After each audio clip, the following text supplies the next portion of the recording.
स्वागत है आपका आपके अपने चैनल एमजीएम करियर इंस्टीट्यूट में where you can achieve your goals in silence. बेटा लास्ट क्लास में हमने डायरेक्शन कोसाइंस के बारे में बात की थी वेक्टर्स के, और आज हम स्टार्ट करेंगे वेक्टर्स का सबसे important topic that is multiplication of vectors. इस मल्टीप्लिकेशन ऑफ वेक्टर्स में हम देखेंगे कि वेक्टर्स का मल्टीप्लिकेशन कितनी तरह का होता है और वो कैसे कैसे होता है। बट आज का लेक्चर स्टार्ट करने से पहले बेटा अगर आपने हमारे चैनल को अभी तक सब्सक्राइब नहीं किया है तो हमारे चैनल को सब्सक्राइब करें ताकि आने वाले वीडियोस के नोटिफिकेशन सबसे पहले आपको मिलते रहें। तो स्टार्ट करते हैं बेटा आज का lecture that is multiplication of vectors. इससे पहले हमने एडिशन ऑफ फैक्टर कर चुके हैं बेटा हम, और सब्ट्रैक्शन ऑफ फैक्टर्स हम कर चुके हैं। तो जो नेक्स्ट टॉपिक अपने पास आता है that is multiplication of vectors. अब वेक्टर मल्टीप्लिकेशन बेटा दो तरह का होता है। कौन कौन सा? एक तो डॉट प्रोडक्ट और दूसरा क्रॉस प्रोडक्ट। एक तो डॉट प्रोडक्ट और दूसरा क्रॉस प्रोडक्ट। डॉट प्रोडक्ट को हम स्केलर प्रोडक्ट भी बोलते हैं, जबकि क्रॉस प्रोडक्ट को हम वेक्टर प्रोडक्ट भी बोलते हैं। ऐसा क्यों बोलते हैं, इसके पीछे की वजह क्या है, ये हम अभी बारी बारी से हम दोनों प्रोडक्ट्स के बारे में पढ़ेंगे तो आपको धीरे धीरे पता लग जाएगा कि डॉट प्रोडक्ट को हम स्केलर प्रोडक्ट क्यों बोलते हैं और क्रॉस प्रोडक्ट को वेक्टर प्रोडक्ट हम क्यों बोलते हैं। ठीक है, तो दो तरह के हमारे पास मल्टीप्लिकेशन होते हैं। अब हम स्टार्ट करते हैं सबसे पहले डॉट प्रोडक्ट से या स्केलर प्रोडक्ट से। तो कोई भी प्रोडक्ट हम यहाँ सबसे पहले मल्टीप्लाई किसको करेंगे, वेक्टर को करेंगे। ठीक है, यानी दो वेक्टर क्वांटिटीज़ को हम मल्टीप्लाई करेंगे। अब डॉट प्रोडक्ट आपके पास कब कहलाएगा, जब हम किन्हीं भी दो वेक्टर क्वांटिटीज़ को मल्टीप्लाई करें और उन दोनों का प्रोडक्ट, यानी जो उन दोनों का जो प्रोडक्ट हमें मिलेगा, अगर वो एक स्केलर क्वांटिटी हमें मिल जाए तो हम क्या बोलेंगे कि वो प्रोडक्ट कैसा प्रोडक्ट है, डॉट प्रोडक्ट है। यानी हम क्या बोल सकते हैं इसको, if the product of two vector quantities is a scalar quantity. हम यहाँ से इसको कर देते हैं कि if the product of two vector quantities is a scalar quantity then the product is said to be dot product और scalar product. यानी अगर मेरे पास कोई भी दो वेक्टर क्वांटिटीज़ हैं और अगर मैं उनको मल्टीप्लाई इस तरह से कर रहा हूँ कि मल्टीप्लाई करने के बाद जो प्रोडक्ट मुझे मिलता है, जो रिज़ल्ट मुझे मिलता है वो एक स्केलर क्वांटिटी मुझे मिलती है, तो मैं क्या बोलूँगा, वो प्रोडक्ट कौन सा प्रोडक्ट था, डॉट प्रोडक्ट या स्केलर प्रोडक्ट था। ठीक, क्योंकि यहाँ स्केलर क्वांटिटी हमें एज अ रिजल्ट ऑब्टेन हो रही है, इसलिए हमने इसका क्या नाम दिया, स्केलर प्रोडक्ट। ठीक है, डॉट प्रोडक्ट हम इसको क्यों बोलते हैं अभी हम देखेंगे, बिकॉज यहाँ पे मल्टीप्लिकेशन के लिए हम कौन सा सिंबल यूज़ करते हैं बेटा, डॉट, इसीलिए हम इसे डॉट प्रोडक्ट बोलते हैं। ठीक है, तो जैसे आपके पास वर्क डन, जैसे कुछ एग्जाम्पल्स अगर अपन बात करें तो कुछ एग्जाम्पल क्या होंगे, जैसे वर्क हमारे पास कौन सी क्वांटिटी होती है, स्केलर क्वांटिटी होती है। लेकिन वर्क हमें मिलता कैसा है, दो वेक्टर क्वांटिटीज़ के मल्टीप्लिकेशन से, और वो दोनों वेक्टर क्वांटिटीज़ कौन सी होती है बेटा, एफ वेक्टर और डिस्प्लेसमेंट वेक्टर, यानी फोर्स एंड डिस्प्लेसमेंट की वेक्टर मल्टीप्लिकेशन से, सॉरी फोर्स और डिस्प्लेसमेंट के स्केलर जो मल्टीप्लिकेशन होता है डॉट प्रोडक्ट से हमें क्या मिलती है, वर्क हमें मिलती है। ठीक है, नेक्स्ट जो क्वांटिटी अपने पास होती है दैट इज़ पावर। पावर आपके पास क्या होती है, पावर एक स्केलर क्वांटिटी है, बट ये आपको मिलती कैसे है पावर, कि पावर आपके पास कैसे मिलती है, फोर्स और वेलोसिटी के डॉट प्रोडक्ट से। फोर्स और वेलोसिटी दोनों आपके पास वेक्टर क्वांटिटीज़ हैं, लेकिन दोनों का जब आप डॉट प्रोडक्ट करोगे तो आपको एज अ रिजल्ट एक स्केलर क्वांटिटी मिलेगी and that will be power. ठीक है, पावर, डॉक्टर जयकाल वाला पावर। फाई हमारे पास क्या होता है, फ्लक्स। ठीक है, फ्लक्स हमारे पास क्या होता है, बेसिकली हम जो बात कर रहे हैं कौन सा फ्लक्स है, इलेक्ट्रिक फ्लक्स। ठीक है, तो ये हमारे पास क्या होता है, E vector dot A vector. ठीक है, यहाँ ई वेक्टर आपके पास क्या है, इलेक्ट्रिक फील्ड, और ए वेक्टर हमारे पास क्या है, एरिया वेक्टर। ये दोनों आपके पास कैसी हैं, वेक्टर क्वांटिटीज़, लेकिन जब इन दोनों का आप डॉट प्रोडक्ट करते हो तो एज ए रिजल्ट हमें स्केलर क्वांटिटी मिलती है and that will be flux. ठीक है, तो यहाँ से आपको डॉट प्रोडक्ट समझ में आया होगा कि दो वेक्टर क्वांटिटीज़ का हम मल्टीप्लाई करेंगे। ठीक है, उस मल्टीप्लिकेशन किस सिंबल से दिखा रहे हैं, डॉट से। ठीक है, इसलिए डॉट प्रोडक्ट कहलाता है। और क्योंकि उन दोनों का जो दोनों वेक्टर क्वांटिटीज़ का जो रिजल्ट हमें मिल रहा है आफ्टर मल्टीप्लिकेशन, क्योंकि वो एक स्केलर क्वांटिटी हमें मिल रही है, इसलिए हमने इसका नाम और क्या दिया, स्केलर प्रोडक्ट भी हमने इसका नाम दिया। तो अगले पॉइंट पे बेसिकली हमने यही बात की है कि हम इसे डॉट से रिप्रेजेंट करते हैं, और इस वेक्टर प्रोडक्ट को या डॉट प्रोडक्ट को हम दिखाते कैसे हैं बेटा, कि अगर दो वेक्टर क्वांटिटीज़ मेरे पास इस तरह से है, ए और बी, जिनके बीच में एंगल कितना है, थीटा, तो यहाँ ए और बी का डॉट प्रोडक्ट मैं कैसे करूँगा कि A vector dot B vector equals to, ये मेरे पास क्या होगा, ए का मैग्नीट्यूड, बी का magnitude and cos of theta. ये होता है मेरे पास किन्हीं भी दो क्वांटिटीज़ ए और बी का डॉट प्रोडक्ट।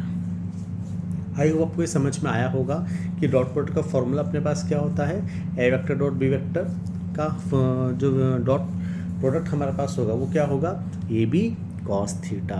ठीक है, डॉट प्रोडक्ट में कॉस थीटा आएगा, इस बात का हमें ध्यान रखना है। जबकि हम वेक्टर प्रोडक्ट या क्रॉस प्रोडक्ट हम जब करेंगे वहाँ पे साइन थीटा आता है। ठीक है, तो ये हमारे पास डॉट प्रोडक्ट आ गया। ठीक है, अब यहाँ एक इम्पॉर्टेंट बात कि क्या सर, कि ये डॉट प्रोडक्ट, क्योंकि यहाँ देखो ए बी कॉस थीटा है। अब अगर मैं बोलूँ कि मुझे इस डॉट प्रोडक्ट को मैक्सिमम करना है, तो ये मैक्सिमम कब होगा? आपको पता है ए क्या है, मैग्नीट्यूड है, बी क्या है, मैग्नीट्यूड है, तो ये तो बेसिकली कांस्टेंट है। तो A B cos theta maximum कब होगा? जब कॉस थीटा मैक्सिमम होगा। जब कॉस थीटा कैसा होगा? मैक्सिमम होगा। When cos theta equals to maximum. और मैक्सिमम की वैल्यू बेटा कितनी होगी? ये कॉस थीटा की मैक्सिमम वैल्यू कितनी होती है? 1। और ये कब होगा? जब थीटा इक्वल्स टू 0 डिग्री होगा। यानी जब दो वेक्टर्स के बीच में एंगल कितना होगा? 0 डिग्री होगा, तो उनके बीच का जो डॉट प्रोडक्ट होगा वो कैसा होगा? मैक्सिमम होगा। अच्छा, दो वेक्टर्स के बीच जब एंगल 0 डिग्री होगा तो वो वेक्टर्स बेसिकली कैसे होंगे? ए वेक्टर ये रहा और बी वेक्टर मेरे पास कुछ ये रहा, तो इनके बीच में एंगल कितना है? 0 डिग्री। तो बेसिकली ये वेक्टर्स अभी कैसे हुए? पैरेलल। ठीक है, ये वेक्टर्स कैसे हुए? पैरेलल। ठीक है, यानी हम बोल सकते हैं कि जब दो वेक्टर्स एक दूसरे के पैरेलल होंगे तो उनका डॉट प्रोडक्ट कितना होगा? मैक्सिमम होगा। ये ए वेक्टर और ये बी वेक्टर। ठीक है बेटा, ये एक केस आप ऐसे ऐसे भी देख सकते हो, दैट इज ये A vector and this is B vector. ठीक है, जब ये पैरेलल होंगे तो इनका डॉट प्रोडक्ट मैक्सिमम होगा। तो हम यहाँ से क्या लिख सकते हैं कि when two vectors are parallel to each other, when two vectors are parallel to each other then their dot product will be maximum. I hope ये पॉइंट आपको समझ में आया होगा, ऐसा क्यों हुआ। ठीक है, तो हम यहाँ पे वही बात कर लेते हैं, डॉट प्रोडक्ट। अब I dot I, dot product में बेटा आई डॉट आई की वैल्यू कितनी होगी आपके पास? 1 होगी, बिकॉज दोनों कैसे हैं? यूनिट वेक्टर हैं, और यूनिट वेक्टर का मैक्सिमम वैल्यू कितनी होती है? 1 होती है। और आई डॉट आई दोनों किस डायरेक्शन में है? एक्स एक्सिस के अलाउंग, यानी उनके बीच एंगल कितना है? 0 डिग्री। और जब भी 0 डिग्री होगा इन दोनों वेक्टर्स एक दूसरे के पैरेलल होंगे और डॉट प्रोडक्ट कैसा होगा? मैक्सिमम होगा। और आई, क्योंकि आई कैप दोनों के यूनिट वेक्टर है तो इनका मैक्सिमम वैल्यू कितनी आएगी? 1 आ जाएगी। सेम आपके पास जे डॉट जे भी कितना होगा? 1 होगा। सेम आपके पास के डॉट के भी कितना होगा बेटा?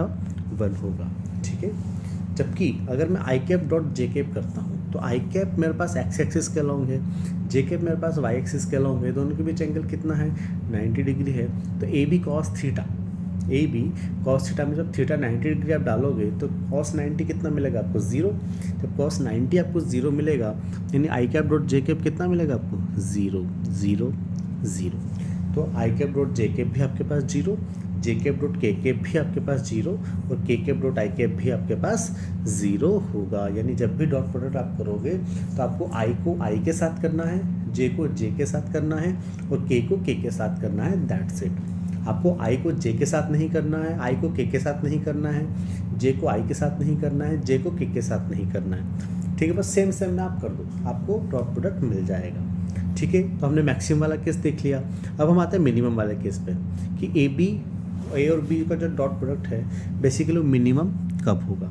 ठीक है, तो हम देखते हैं कि ए और बी का मिनिमम कब होगा। तो जब कॉस थीटा आपके पास मिनिमम होगा तभी तो हमारे पास ए और बी का डॉट प्रोडक्ट मिनिमम होगा। तो कॉस थीटा की मिनिमम वैल्यू कितनी होती है बेटा? कॉस थीटा मिनिमम होना चाहिए और इसकी मिनिमम वैल्यू कितनी होती है? -1, नॉट 0, इट इज़ -1। तो जब ये -1 होगा तो थीटा की वैल्यू कितनी होगी? 180 डिग्री, यानी 180 डिग्री पे ए वेक्टर और बी वेक्टर का जो डॉट प्रोडक्ट होगा वो मिनिमम होगा। तो 180 डिग्री अगर उनका 180 डिग्री का एंगल अगर दो वेक्टर्स के बीच में बनेगा यानी हम उन वेक्टर्स को क्या बोल सकते हैं? Anti parallel vectors. ये देखो, ये दो वेक्टर्स मेरे पास दोनों ऑपोजिट डायरेक्शंस में हैं। जब दोनों ऑपोजिट डायरेक्शन में हैं तो बेसिकली इनके बीच का एंगल कितना होगा? 180 डिग्री। ठीक है, और जब 180 डिग्री होगा तो इनका जो डॉट प्रोडक्ट होगा वो कैसा होगा? मिनिमम होगा। आई होप आपको ये बात समझ में आई होगी। तो ये ए मेरा वेक्टर मेरे पास ये रहा और बी वेक्टर मेरे पास ये रहा, दोनों किस डायरेक्शन में है, ऑपोजिट डायरेक्शन में। तो दोनों का डॉट प्रोडक्ट मिनिमम होगा, यानी ऑपोजिट 180 डिग्री मतलब anti parallel to each other. तो हम यहाँ से क्या लिख सकते हैं, when two vectors are anti parallel to each other then their dot product will be minimum. ठीक है, आई होप ये वाली बात भी आपको समझ में आ गई होगी। नेक्स्ट चीज़ हम देखते हैं, दैट इज़ कि दो वेक्टर्स ए और बी का जो डॉट प्रोडक्ट होगा वो ज़ीरो कब होगा। तो ये ज़ीरो कब होगा, बेसिकली जब कॉस थीटा हमारे पास कितना होगा, ज़ीरो होगा। और कॉस थीटा ज़ीरो कब होगा, जब थीटा बेसिकली कितना हो जाएगा, 90 डिग्री हो जाएगा।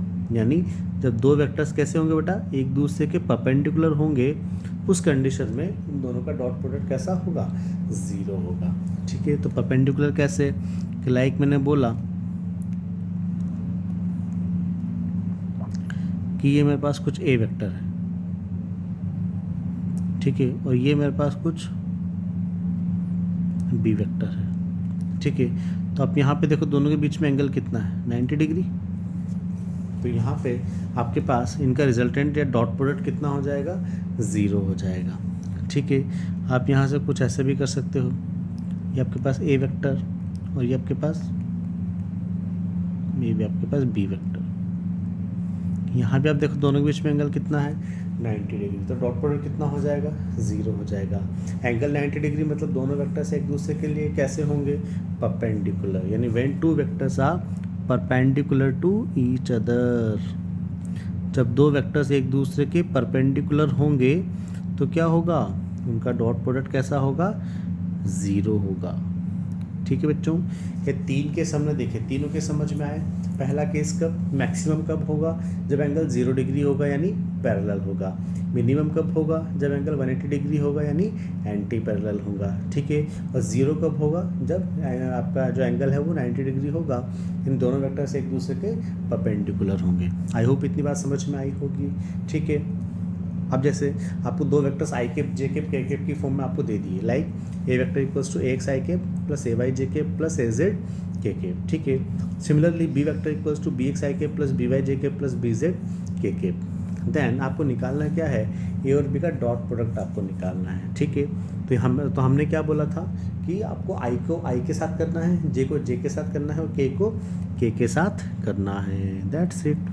तो A X B X plus A Y B Y plus A Z B Z is our answer. बस यही अपना आंसर हो जाएगा बेटा। ठीक है, तो बस हमें यही काम करना है, आई को आई के साथ, जे को जे के साथ और के को के के साथ। अब हम कुछ एग्जांपल्स लेते हैं, जितना हमने अभी तक डॉट प्रोडक्ट पढ़ा है इसके बेस पे। तो पहली चीज़ क्या है बेटा, पहला क्वेश्चन आपके सामने है कि एक ऑब्जेक्ट है, इस पर फोर्स लग रहा है 10 न्यूटन का, और ये हॉरिजॉन्टल से 60 डिग्री पर आपके पास लग रहा है, और इस फोर्स की वजह से जो डिस्प्लेसमेंट इस बॉडी में हुई है दैट इज़ 5 मीटर। ठीक है, तो आपको यहाँ से वर्क डन आपको निकालना है। तो इस क्वेश्चन में कुछ भी नहीं है बेटा, W इक्वल्स टू आपके पास क्या होता है, F vector dot S vector, यानी एफ एस कॉस थीटा। बस आपको यही फॉर्मूला आपको लगाना है। एफ कितना है 10, एस कितना है 5, और कॉस थीटा कितना है कॉस 60। कॉस 60 बेटा कितना होता है, जितना साइन 30 होता है यानी 1/2, 10 × 5 × 1/2। तो बेसिकली आपके पास वर्क डन कितना आ जाएगा, 25 जूल इज द आंसर। बस ऐसे ही क्वेश्चन आपके पास रहेंगे। नेक्स्ट क्वेश्चन मेरे पास क्या है कि एफ वेक्टर आपको दे दिया 10 न्यूटन, वेलोसिटी दे दी आपके पास, ये 10 न्यूटन नहीं है, मीटर पर सेकंड होगा, 10 मीटर पर सेकंड। ठीक है, फिर थीटा, इन दोनों के बीच में थीटा कितना है 45 डिग्री। तो आपको निकालना है पावर कितनी होगी। तो पावर के लिए बेटा वापस वही P इक्वल्स टू कितना होता है, F vector dot V vector. बस यहाँ पे आप कर दीजिए, एफ कितना है 10 × cos 45। तो ये आपके पास कितना होगा 100 × 1/√2। तो बेसिकली पावर कितनी आ गई आपके पास 100/√2 आपके पास वॉट इज़ द आंसर। ठीक है, आई होप ये क्वेश्चन भी आपको समझ में आया होगा। ठीक है, थर्ड क्वेश्चन हम देखते हैं। थर्ड क्वेश्चन क्या बोल रहा है आपको कि if a vector equal to 2i के प्लस 3j के plus 4k and b vector equals to i cap plus 4 i cap minus 4 j cap plus 2 k cap, then a vector dot B vector कितना होगा। तो यहाँ पे भी वही हमें आई को आई के साथ करना है, जे को जे के साथ करना है और के को के साथ करना है, दैट्स इट। तो 2 आई कैप डॉट आई कैप यानी 2 इंटू 1, यहाँ में कितना लिख सकता हूँ, इसको 1 लिख सकता हूँ, कुछ नहीं है तो 2 इंटू 1 कितना हो जाएगा 2, ठीक है। फिर 3 इंटू माइनस 4 ये कितना हो जाएगा -12 प्लस 4 2 जा 8 तो +8, तो ये कितना हो जाएगा 8 और प्लस 2 10 और 10 माइनस 12 कितना हो जाएगा आपके पास -2, ठीक है। तो यहाँ से आंसर मेरे पास कितना आ जाएगा -2 will be answer. I hope ये क्वेश्चन भी आपको समझ में आया होगा। अब आप वीडियो को पॉज करो और बाकी जो बचे हुए जो 2 क्वेश्चंस हैं आप इनकी वैल्यू निकालो, ठीक है। इन दोनों क्वेश्चंस को आप सॉल्व करो वीडियो को पॉज करके और फिर अपने आंसर को मेरे आंसर से आप चेक करिए, ठीक है बच्चों।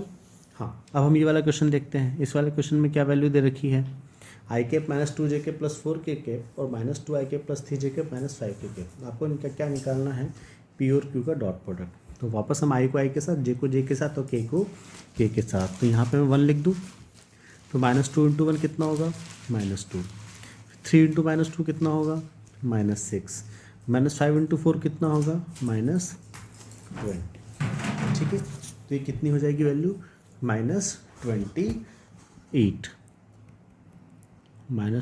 विल बी आंसर, ठीक है बच्चों। -20 ये रहा, -6 ये रहा और -2 ये रहा, तो अपने पास आंसर -28। आई होप आपका यही आंसर आया होगा।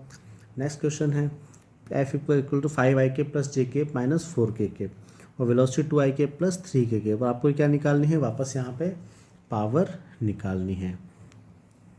तो यहाँ पे क्या होगा बेटा, 5 आई कैप को आई कैप के साथ, जे कैप को जे कैप के साथ और के कैप को के कैप के साथ। अब इसको मैं यहाँ ऐसे लिख सकता हूँ, f vector equals to 5 i cap plus j cap -4 k cap और वी वेक्टर को मैं क्या लिख सकता हूँ 2 आई कैप, क्योंकि यहाँ पे जे कैप आपको नहीं दे रखा है, आपको आई कैप के बाद सीधा क्या दे रखा है, के कैप आपको दे रखा है। तो यहाँ से आई कैप जे कैप कितना होगा 0, हम लिख सकते हैं ऐसा, और +3 के कैप एज इट इज़ इसको हमने लिख दिया, क्योंकि यहाँ जे कैप आपको नहीं दे रखा है तो हमने जे कैप की वैल्यू कितनी ले ली 0 ले ली। बस अब हमें यहाँ से पावर निकालनी है, तो डायरेक्ट हम यहाँ से कर देते हैं। 5 2 कितना हो जाएगा 10 और 1 इंटू 0 कितना हो जाएगा 0 और आपके पास -4 इंटू 3 कितना हो जाएगा -12, तो 10 -12 वापस हमें कितना मिल जाएगा आंसर -2 विल बी आंसर। तो आज के लिए बेटा इतना ही। आई होप आपको जितने क्वेश्चंस हमने देखे हैं और जितने जो डॉट प्रोडक्ट की थ्योरी हमने देखी है, आई होप ये आपको समझ में आया होगा। अगले लेक्चर में हम कुछ और मिलेंगे, कुछ नए कॉन्सेप्ट और नए क्वेश्चंस के साथ। तब तक के लिए take care and thank you.